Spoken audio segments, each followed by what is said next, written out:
Hey folks, Gary here. Happy Friday morning to you. I hope your day is starting off just fantastic. What a great day to be alive. Every day we walk with the Lord is a good day, even if it looks like a winter wonderland outside, which it does in Western Canada right now. Which you know what? That's okay. Man, I've experienced this so many times in my life, and I'm sure you have too. It's not unusual for where we live. It's just what it is. Sometimes it can seem like a setback, though. It's like, oh, come on, really? Well, that same thing happens in our lives, too, when we walk with God. Now, we've been talking about living a transformed life. How, we have no more condemnation for sin because of what Christ did on the cross for us. He removed that guilt and that condemnation. We no longer have that in our life.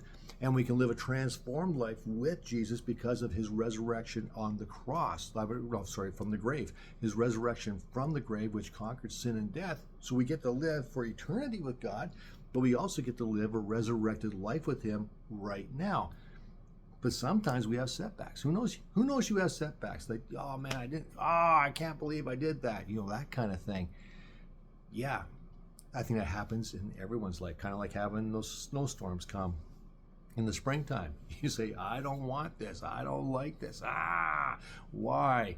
Well, we have no control over the weather, but we do have control over our actions and the things that we do. Now, we know that there's no condemnation. So Romans 8:1 says, so now there's no condemnation for those who belong to Christ Jesus. And because you belong to him, the power of the life-giving Spirit has freed you from the power of sin that leads to death. Now, here's the thing. We know we had the law, right? The law was good. But because of our weakness, because of the sinful nature inside of us, we couldn't fulfill this. But Jesus did for us. And because Jesus did, and because we have been freed from that, as it says, we now have the power of the Spirit dwelling inside of us. We can do a whole lot better at this because it's not our sinful nature driving us, it's the Spirit of God now driving us. But we do have those choices that we make. And here's the thing about making choices. Yes, there's no more condemnation. Yes, we are freed from that guilt of sin and that condemnation. But we will still reap the consequences of choices that we make. I think we all know that. I was driving Wednesday night. We were going to a small town. Dan and Renee and I in our car. And I'm quizzing Dan about the fields that we're driving by. And I'm saying, was that wheat? Was that whatever that might be? And Dan is, he farmed all his life, and he's telling me things about that. But here's the thing. It doesn't matter what your intentions are. Oh, I want to have a great harvest at the end of the year. If you don't plant well, if you don't plant good seed, if you don't take care of it, you're not going to have this at the end. You're going to be disappointed.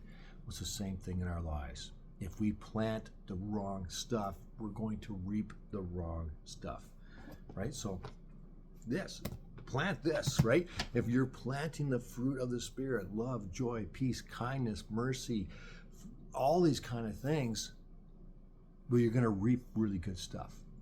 But if you're planting strife, if you're constantly argumentative about all sorts of things, or if you're constantly doing whatever it might be, well, guess what you're going to reap in your life, right? There's so many people that get offended by everything. Well, okay, but are you planting that? Are you seeding that everywhere? Start seeding good things. You seed good things, you will reap good things, and that is living a transformed life, a life with Christ. Being led by the Spirit and doing the things that the Spirit is leading for you to do. You do that, and your life is going to be just so much greater. It's going to be a transformed life. So that's the message for today. Thanks for watching. Have a great day. We'll catch you tomorrow.